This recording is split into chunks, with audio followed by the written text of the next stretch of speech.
ஒரு பரம சத்தியம் உங்களுக்கு சத்தியம் என்று புரியும் பொழுது உங்களுக்குள் மலர்வது ஞானம். ஆழ்ந்து கேளுங்க. பரமசத்தியங்கள் நிறைய இருக்கு. வாழ்வு, நீங்க வாழ்வு எனும் நினைப்பது எல்லாமே பழையது. ஆழ்ந்து கேளுங்கள். இங்க வாழ்வுனா இரண்டு பொருள். வீணா போன வாழ்க்கை, இன்னொன்று பழையதாகி போன வாழ்க்கை.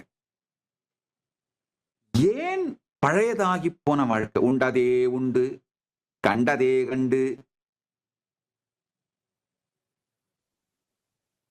பழையதாகி போன வாழ்க்கையை நாம ஏன் வாழுகின்றோம்? அதாவது ஆசை அப்படிங்கிறதே வேற ஒண்ணும் இல்லைங்க. புதுசு புதுசு புதுசு புதுசு புதுசா எதையாவது தேடி ஒரு நியூ நியூ நியூ நியூ எக்ஸ்பீரியன்ஸுக்கு பின்னாடி போறதுதான். இப்போ இந்த பெரும் பணக்காரர்கள் குடும்பங்கள், நல்லா புரிஞ்சுக்கோங்க, வளர்ந்த நாடுகள்னு சொல்ற அந்த பெரும் பணக்கார நாட்டோட பெரும் பணக்கார குடும்பத்தோட குழந்தைகள் ஃபேஸ் பண்ற மிக முக்கியமான பிரச்சனை, இந்த கைலாய நாட்டை செய்த பிறகு பல நாட்டோட பிரதமர்கள், நாட்டோட அதிபர்கள் மற்றும் பெரும் பணக்காரர்கள் உலகம் சார்ந்த முடிவுகளை எடுக்கின்ற பவர் சென்டர்ஸா இருக்கவங்க, நிறைய பேரோட இன்டராக்ட் பண்ற மாதிரி என்னுடைய வாழ்க்கை.